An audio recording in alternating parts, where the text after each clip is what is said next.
اللہ الرحمن الرحیم۔ نبی کریم صلی اللہ علیہ وسلم کا پاک ارشاد ہے کہ تم اپنے والدین کے ساتھ احسان کا معاملہ کرو، ان کی فرما برداری کرو، تمہاری اولاد تمہاری فرما برداری کرے گی، اور تم پاک دامن رہو، تمہاری بیویاں بھی پاک دامن رہے گی۔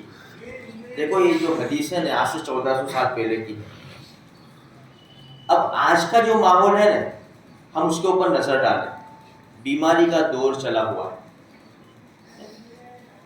انسان یعنی بہت ایسا نہیں کہ بڑی عمر میں بہت جلدی کسی کا محتاج ہو جاتا ہے، خصوصاً ماں باپ اولاد کے محتاج۔ بھائی خدمت کون کرے گا ماں باپ کی؟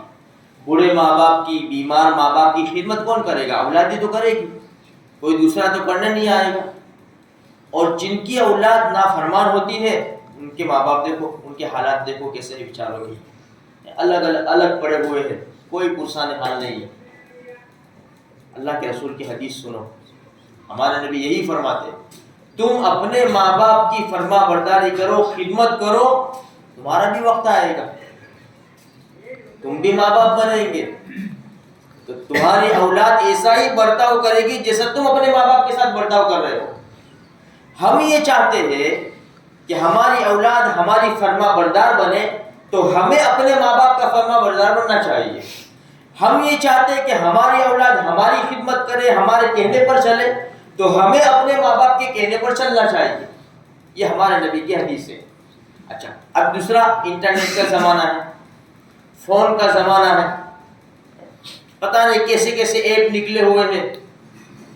ہمارے نبی کیا فرماتے ہیں؟ تم پاک دامن رہو، بس تم پاک دامن رہو گے، تمہاری بیویاں بھی پاک دامن رہے گی۔ آج خالی اتنا سوچے،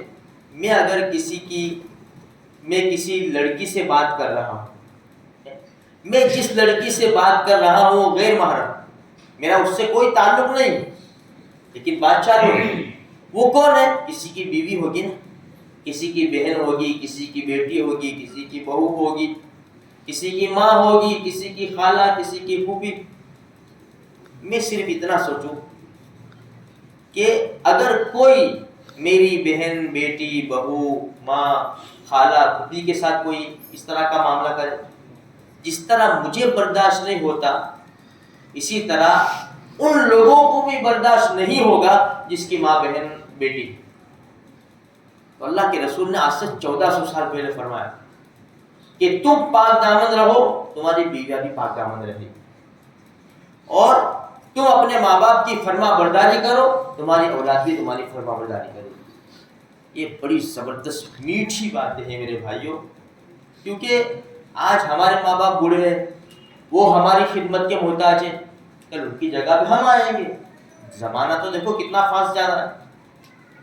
الوقت یذهب کالماء الجاری، یہ قیامت کی نشانیوں میں سے ہے کہ وقت جو ہے، ٹائم، وہ پانی کی طرح موو ہوگا، پانی کی طرح جاری ہوگا۔ جس طرح پانی رکتا نہیں ہے، کتنا فاسٹ جاتا ہے پانی، کہاں سے کہاں چلا جاتا ہے، اسی طرح ٹائم بھی چلا جاتا ہے۔ دیکھو تو صحیح کیسا کہ زبردست ٹائم ہے۔ آج چھوٹے ہیں، کل بڑے ہو جائیں گے، باپ بن جائیں گے۔ یہ بیٹھا ہوا مجمع کل چھوٹا تھا، آج الحمدللہ باپ دادا بن گئے، نانا بن گئے۔ تو حالات بڑے زبردست ہیں، ٹائم جا رہا ہے میرے بھائیوں۔ ہمارے نبی کی باتیں ڈھونڈ کر، سن کر اس کے اوپر عمل کرنے کی پوری کوشش کرو، انشاءاللہ ثم انشاءاللہ ہم بھی پاک دامن رہیں گے، ہمارا معاشرہ بھی پاک دامن رہے گا۔ ہم ماں باپ کی خدمت کریں گے، ہماری اولاد ہماری خدمت کرے گی۔ اللہ مجھے آپ کو، سارے مسلمانوں کو توفیق دے۔ آمین۔